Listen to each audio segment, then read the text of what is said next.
Hey folks, welcome back to the Face Off Vlogs for Season 12, Divide and Conquer. If you don't watch my Twitter, this is the second time I'm filming this because apparently my camera, if it's zoomed in, which it's not right now, it corrupts the footage and it makes everything slow, weird, stops. The audio is, I couldn't finish, so unfortunately I had to record my first face-off vlog reaction and the unboxing video I was gonna do.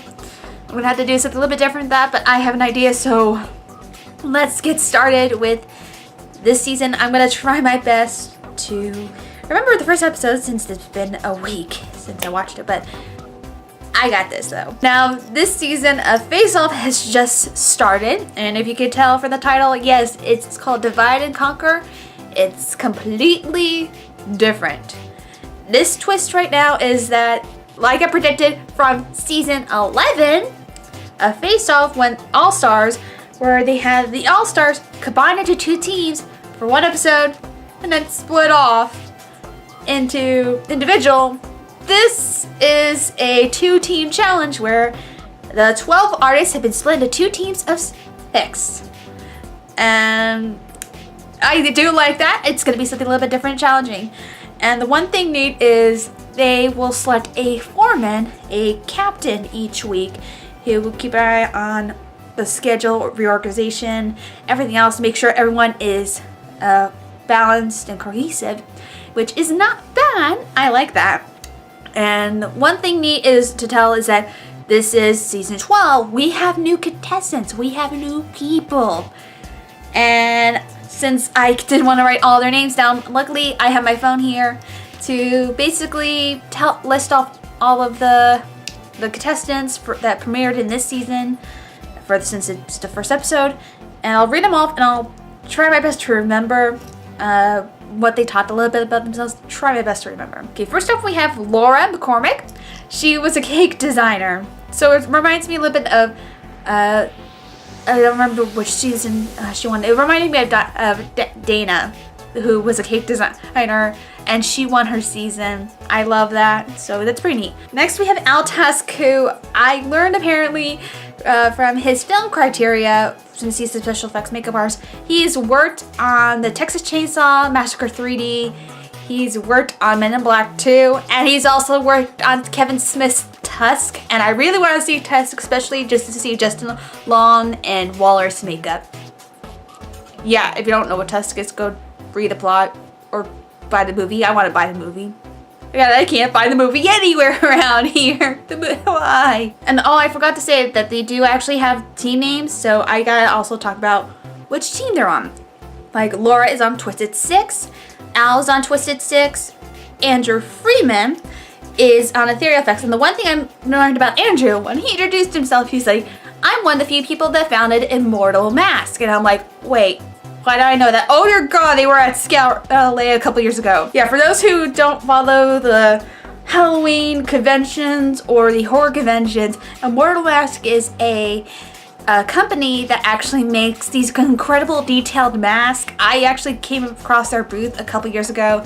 I thought their masks were incredible, and I was surprised hearing that name, and I'm just like, I have a weird tie-in with that. It's kind of like the weird 6 degrees of Kevin Bacon, but it's like the 6 degrees of people you know at conventions, or know their booth at conventions and you see them there. It's a weird thing, but I think it's pretty cool. We got Fiona Rushington on Ethereal Effects. Again, forgive me if I'm pronouncing these wrong. We have Jill Bergner on Twisted 6. We have Joseph Drobesco on Ethereal Effects. And we have Casey Mussman on Twisted 6. And no, it's not my name, Casey. It's actually K and C, like it's on the screen. But in fact, people have spelled my name that way, but put an A and an I. I question people sometimes. We have Kirsten Lapateca at Ethereal Effects. Again, I'm pronouncing names wrong. Yay me! Nelson Cooper on Ethereal Effects. Nick Fisher on Twisted 6 Effects, who apparently he has a recognizable face. I feel like I've seen him before, but he said he's done makeup effects work on Teen Wolf. But I know I've seen you before, Nick. Tell me more. Where have I seen you before, man? Please. we have Phil Hara on Twisted Six, Suzanne Bostwick on Ethereal Effects, and we have Joseph Drobasco on Ethereal Effects. But the one thing interesting about Joseph is I first saw him and it took me a bit to realize he looks like Matthias, the YouTuber Matthias. He looks like him, but it's not him. So it's weird just looking at that and be like, I feel like he's the long lost twin of Matthias. I don't know how or why, but it felt like it. So I read off all the names of contestants, and so let's get started talking about the episode. Now, since this is the first episode and they split off in their two teams, they first picked their captain of the week. Twisted Six picked Al, and the Ethereal Effects picked Andrew. And their challenge was they actually had to create a wolf pack with their own alpha, beta, and omega. And they had a choice between 3 different wolves, a black-furred wolf, a gray wolf, and a white-furred wolf.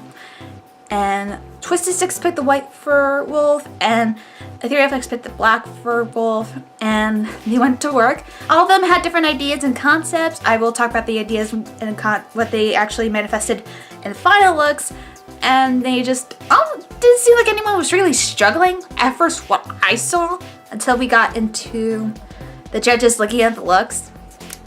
And okay, it's something. So now we're going to actually talk about the looks. So we're going to start with Ethereal Effects. Now their concept was a lumberjack pack, where the alpha was a giant busk lumberjack, the beta was a barmaid female, and the omega was like very skinny and between half human, half wolf. I love the concepts, they're pretty neat, yet the female looks like a hyena.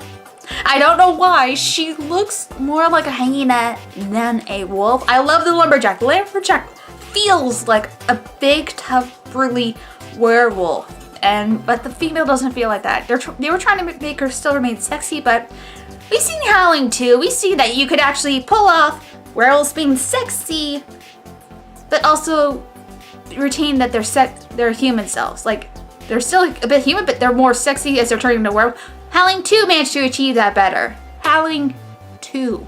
Overall, I like their concept. The Ethereal Effects did a good job. Now we get to Twisted Six, where their concept should have really been overlooked a bit. They had soldiers that were experimented on, and then they get turned into werewolves. And it feels weird. It felt like a weird concept, and I think they should have really relooked at it a bit.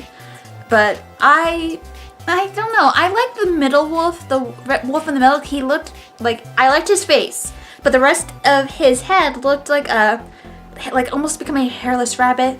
The female, which was supposed to be alpha, she looked more like a cat. I don't know how it's possible. She looks more like a werecat than a werewolf. And then the omega, no, that was the beta. I think that's beta omega. I can't remember which.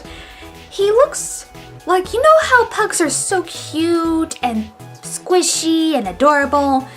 He looks like a pug without any hair on it. It was like a naked pug. And it's ugly looking. It's so sad. It's sad that it's like that. It's just, I don't like Twisted Six concept. They should have gone back and rethink about it and then really think what makes a werewolf tick. And it's just, it doesn't look good at all. In the end, which team won? If you guessed the Ethereal Effects, yes, they won. But there can be only one winner from each team. So the winner on Ethereal Effects is Joseph, aka the Matthias lost twin. Yay! It also means that we have to lose one person, since the losing team actually loses one person. So on the chopping block, they had Al, Nick, and Laura. I actually thought they were almost gonna take Al because like he was the leader and he really didn't focus on the task at hand, mainly to make sure it looked like a cohesive werewolves. But in the end, Laura got eliminated because of her chest piece that was on the sad pug, and because she admits that she had never done a chest piece before, and it shows. You could see that it doesn't have the right anatomy, and she decided to do it without really doing it, which it's a big risk, but only if people are able to do it right, if they had anatomy books with them. But yeah, I feel bad that Laura is sent home a bit early, but it's a competition. And like she said, you learn from your mistakes and you get better.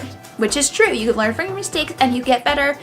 And you just go with the flow. Now since we come to the end, next week's episode, actually I don't know that because the DVR actually cut off what next week's episode was, so we'll find out next week. What's going to be more of the challenges, what we're going to see, well, tune in to find out. Or if you want to actually watch the show with me, go ahead, watch the show. It's on Sci-Fi channels on Tuesday nights, I believe around 10 o'clock at night, so it's not that hard to catch on the Sci-Fi channel. So until next time, I'll see you all in the Face Off Divide and Conquer for Season 12.